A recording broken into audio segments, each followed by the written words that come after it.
Welcome to Daily Spark TV. I am Dr. Angela Chester, and you know what I want to do. I want to enlighten, inspire, and empower you to be your best self. Well, today we are talking about teaching America. My guest is Robert Martin Bishop, and we're gonna have a great conversation. I know it might sound a little controversial, but we like to think of it as a little something to talk about. So let me tell you a little bit more about Robert. Born in Brooklyn, New York, his father was a Lutheran pastor and his mother a teacher. Life as a pastor's kid immersed him in theology. Attending Wagner College in Staten Island, New York, with a major in German, Robert has always had a desire to teach. In 2005, when he moved to Ocala, Florida, with his then 15-year-old son, his teaching dream came true. After retiring from sales and management, then retiring from teaching high school, he was finally able to fulfill his dream as being an author. His book, Jetebais. Welcome, Robert, to the show. I'm very glad to be here. Now, an interesting title, we're talking about teaching America. With everything that's going on in our world today, we see so many teachers deciding that it's time to go on strike. They are aware that our students need more and they want to be able to give them more. I'd like to kind of talk to you a little bit about that. But before we do, I want to ask you your desire to teach. Why did you want to go into the teaching field? Well, that sort of started in grade school, the desire to want to teach. And I think part of that was because I wanted to be the boss, But then when I was graduating from college, there was a glut of teachers.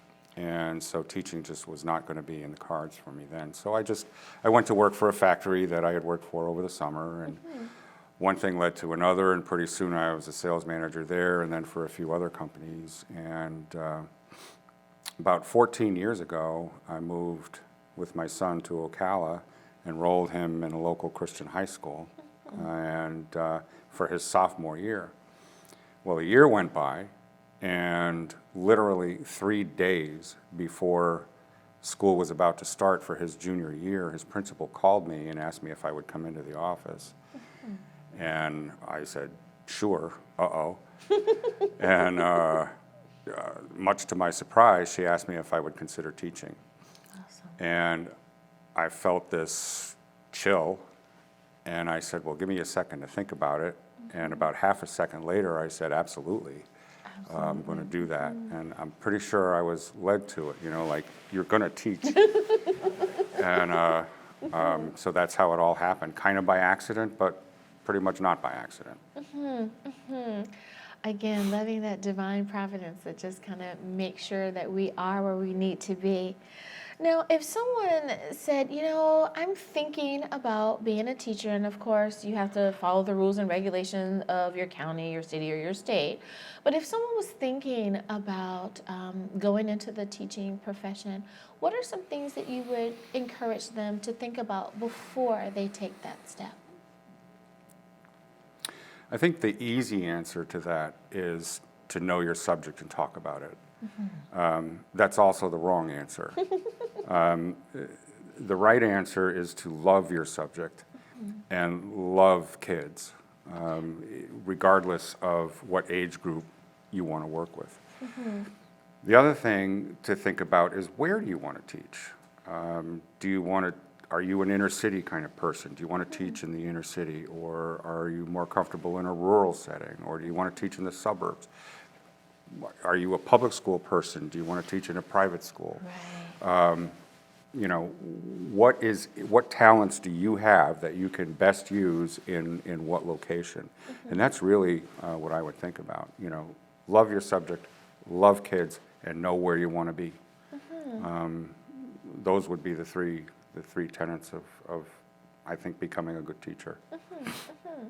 Now, in your opinion, do you think that many times teachers experience burnout because they are not in the correct environment for them? they're in a rural school when they want it to be in a city school, or they're in a public school when they want it to be in a private school? Sure, I think that's entirely possible. You know, if you think about it, if you're in the wrong place, if you don't feel like you're at home, along with other frustrations that I'm sure we'll talk about that teachers have, if you're in the wrong place, you're just never going to be comfortable. That is so true. And what a great reminder, you know, that you need to make sure that it's not just about, I want to teach in my home city, or I want to stay in my home state, but what is perfect? Because most states do have all of these options, you know, is it rural, is it suburban, is it city? And to be able to make sure that you're in the right place. Thanks for that reminder. Now, I kind of touched on it a little bit earlier, that we've had teachers over the past few years feel that there's no other option for them at this particular moment than to have a walkout or a strike, or to take to the streets to let the community and to let the state know, hey, something needs to be done right now. Can you kind of help us understand, what are they feeling in those moments? I think what causes teachers to start thinking about maybe it's time to walk out and protest or something like that isn't what is most commonly talked about, which is money. Sure, that's very important, but you know what? Nobody goes into teaching thinking they're going to get wealthy. It's very true that, you know, in my state of Florida, teachers are terribly underpaid. No question about it. Probably worse than many other states. However, I think what causes teachers to want to leave is, or at least shout in frustration, is frustration. They are not only, you know, given the job of teaching this large class, usually, especially in the public schools, you know, everything that they can. They're then often tasked with just busy work from, you know, bureaucrats at the state level, bureaucrats at the school superintendent's level, and most of the time it's just, as I say, busy work that they really don't need to be doing, and it takes away from their teaching. It doesn't help them to teach. So, you know, when I started teaching, I took a significant pay cut, and I didn't care because I loved where I was and I loved what I was doing.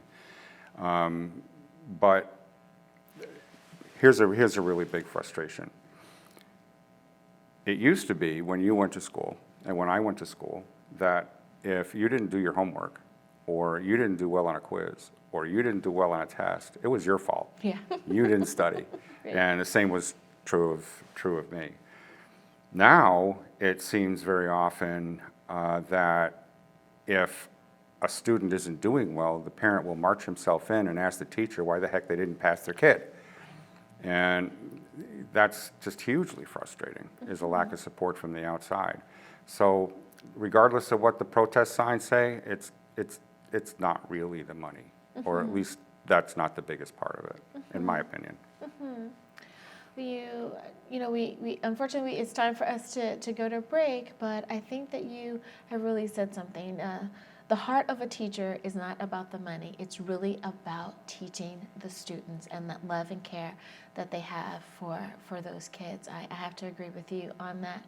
Well, we need to take a short break, but when we get back, we will continue talking about teaching America. We'll be back after this.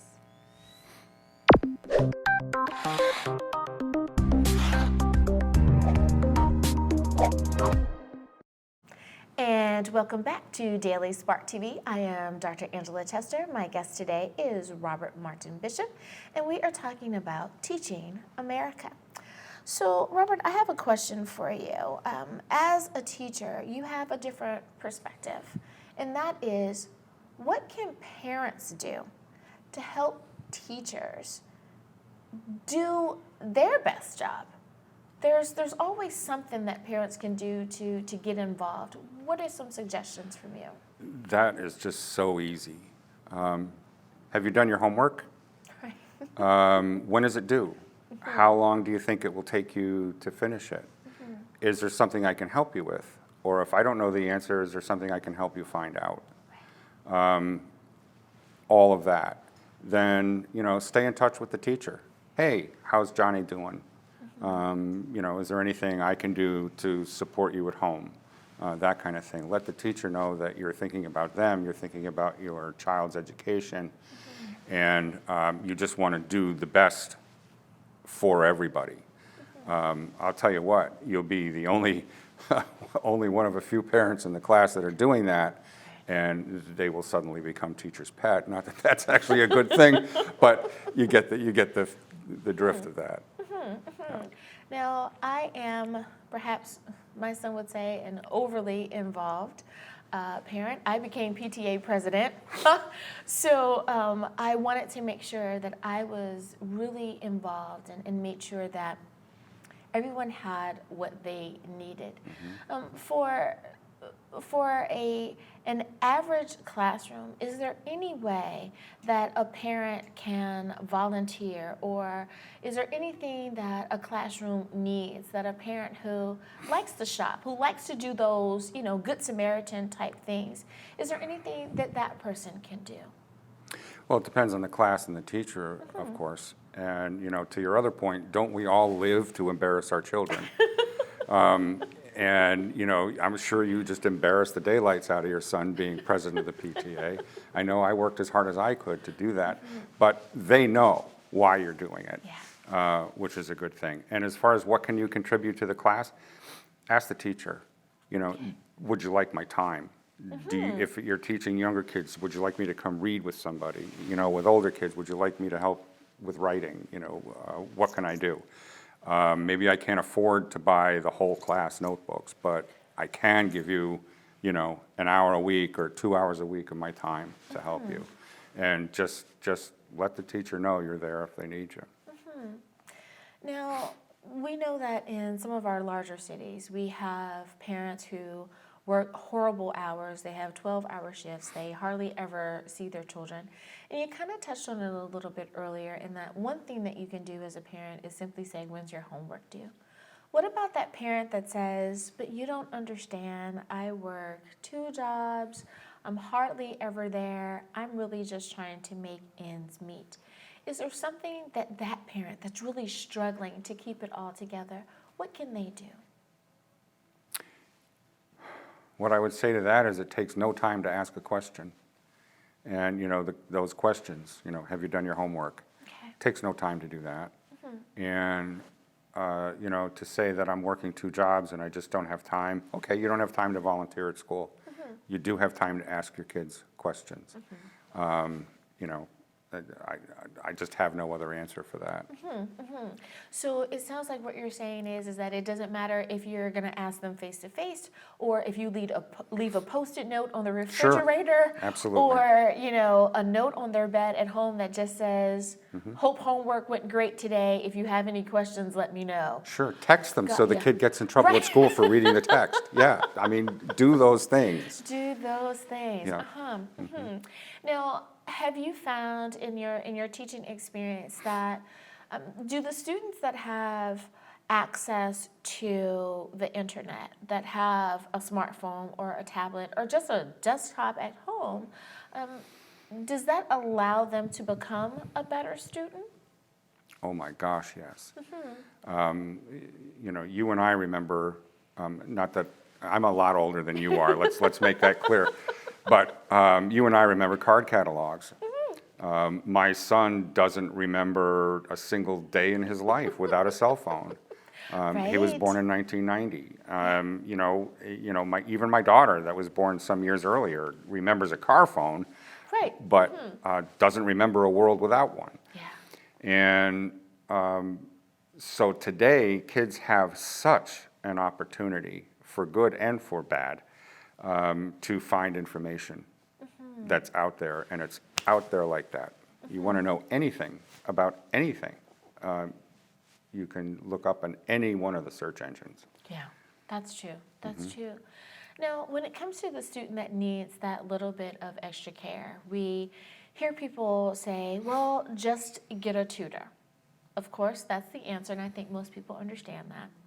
But if you can't afford a professional tutor, like a service to come in, would you suggest that that student take it upon themselves to find a classmate, perhaps, that is doing really great in that subject and to allow them to help?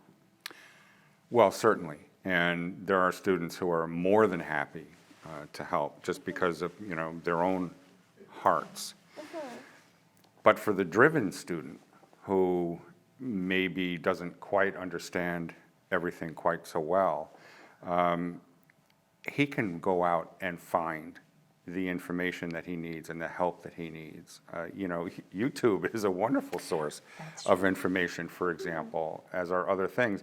I taught AP Lit, and that's a really hard course for people to grasp. And there were 2 or 3 students that weren't getting it as far as what they had to do to be able to write the right essay. So they went out and found out. Yeah. In ways other than what I could teach. And they did well. They got 3s, at least, who otherwise would have gotten 2s or 1s. Right. So the driven student can do anything he or she chooses to do. That is so true. And that seems to definitely roll over into our adulthood as well. If you have the initiative and you're willing to do what needs to be done to make sure that it happens, then you will be successful. I love that. I love that. Well, we need to take a very short break, but we will definitely come back and continue this conversation about teaching America. We'll be back right after this.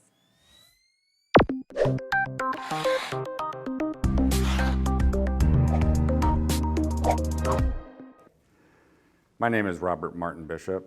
I'm the author of Jetebais, a novel about a fallen angel who finally and suddenly realizes that everything he's been doing to corrupt humanity for thousands of years is ultimately futile. In total remorse, he realizes that now his only choice is to confess his transgressions, expose Satan, and save humanity before Satan finds out what his plan is. I'm honored that the book has won a number of awards and a number of very good reviews that you can look up on Amazon, Barnes & Noble, and virtually every other online source out there. You can also find me directly at Robert Martin Bishop on Twitter, Robert Martin Bishop on Facebook, or email me directly at robertmartinbishop@gmail.com. Thanks.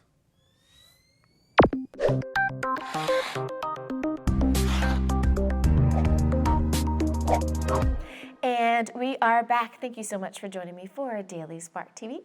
I'm Dr. Angela Tester. My guest today is Robert Martin Bishop, and we are talking about teaching America. Now, Robert, you are not only, you were a teacher. It's like once a teacher, always a teacher, but you're also an author. So I have to ask, did you know, let's say 15 years ago, that you were going to be an author, or is that something that kind of just evolved? I didn't know that I was going to be. I just knew that I wanted to be. I was in a completely different working environment back then. Life kind of gets in the way. But, the prologue, began in college. And, I won't go into all the details, of course, but